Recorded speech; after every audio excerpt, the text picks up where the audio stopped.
It's called the Orange Tree Village. Set in the Sicilian plain near the town of Mineo, it once hosted American soldiers.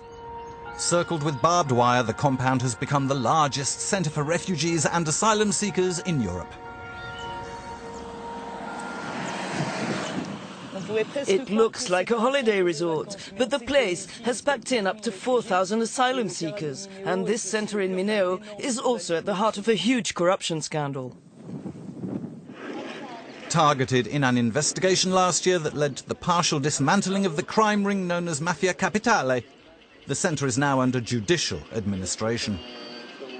The cooperative of private firms running the services of the centre is accused of being linked to the Roman Mafia and unlawfully obtaining the €100 million public tender contract to operate the facility. Funds meant for the asylum seekers have also allegedly been diverted. Like many of those we meet here, that's not what David wants to talk about. He arrived here 3 months ago after fleeing persecution in the Ivory Coast. He says the safety he found in Mineo is priceless. Back in my country, I've no more family. My father was killed in front of me, like a chicken to sacrifice. I don't like to speak about that.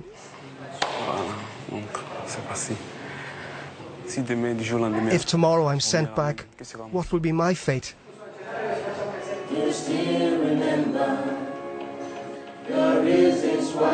Many residents have been waiting for months, sometimes even up to 3 years before their asylum application is dealt with. That's what's hardest, they say. Few want to talk about the malfunctioning centre for fear of being expelled. But a few tongues do loosen up.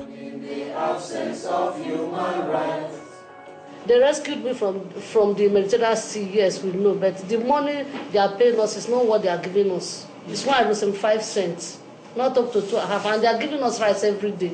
Because I'm still asking, why are they delaying our documents? Why? Waiting more year, every time, no work, nothing. €35 per day per person, including €2.50 for pocket money. That's the amount allocated by the state to the cooperative that manages the centre, to provide housing, food, psychological and medical care, and Italian classes. But off camera, the asylum seekers say the reality is different. We have an appointment with the prosecutor handling the investigation into the management of the centre. There are still many grey areas to uncover, he says. We proved that many of these immigrants, although they are no longer in the centre, are still registered there. That means huge sums of money were allocated for services which were not performed. The scams revealed by the Mafia Capitale scandal are thought to be only the tip of the iceberg. According to the judge in charge of the National Anti-Corruption Authority, the phenomenon has spread throughout Italy. We are still working on cases in Campania. For example, the Naples investigation showed that owners of the centres diverted what is called the asylum seekers' pocket money. Money meant to be dedicated daily to migrants was diverted for personal use. We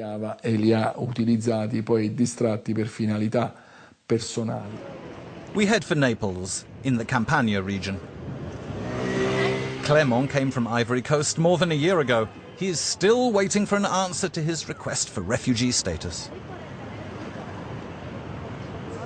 Last summer, with other asylum seekers, he denounced the conditions in which they were living. Overcrowding, poor sanitation, non-existent services. The footage shot by the residents of the Villa Angela caused a stir in Italy. But their rebellion only earned them a place on the streets. After a month of battling with the help of the anti-racist association Tre Febbraio, the group was relocated in decent reception centres. Clément continues to fight alongside the Italian activists. His fate has improved, but abuses continue in many places, he says. I visited friends in other centres. It's just unspeakable. Some sleep on the floor, their clothes lay on the ground. There's no hot water, they can't wash, they smell bad, they have nothing. And they can't talk because if they speak out, they'll be thrown out. So the situation hasn't changed at all. We couldn't gain access to the centres in question, but the mobile phone pictures sent to us by asylum seekers are telling. The place gets money, but no bills have been paid for 3 months, so the water's been cut off.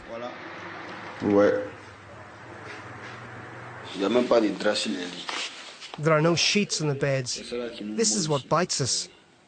You see this? What the insects do to us?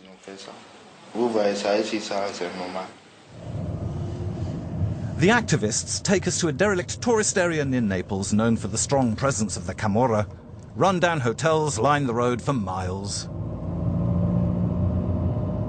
Over the years, with the strong presence of organised crime, things degraded, and these hotels were gradually abandoned. Many owners decided to convert these structures into reception centres.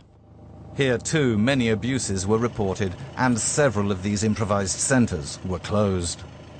But the area still has the strongest presence of asylum seekers in the region. These are structures made to host small numbers of people, and they pack them in as much as possible. The more people they fill in, the more money they make. A lot of the services that should be provided are not, so they are also making money on services that are not provided to immigrants.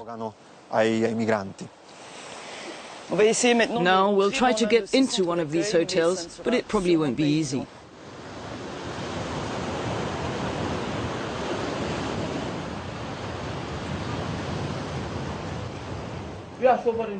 After a lot of persuasion, a group of asylum seekers agree to talk and show us inside.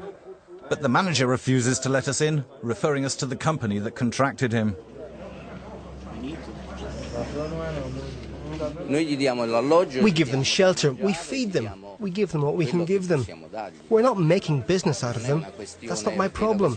Go ask the company that brought them here about that. Me? I do it only to help them. I did it because I wanted to. Full stop. The residents are exhausted. The wait for a response to their asylum applications is endless.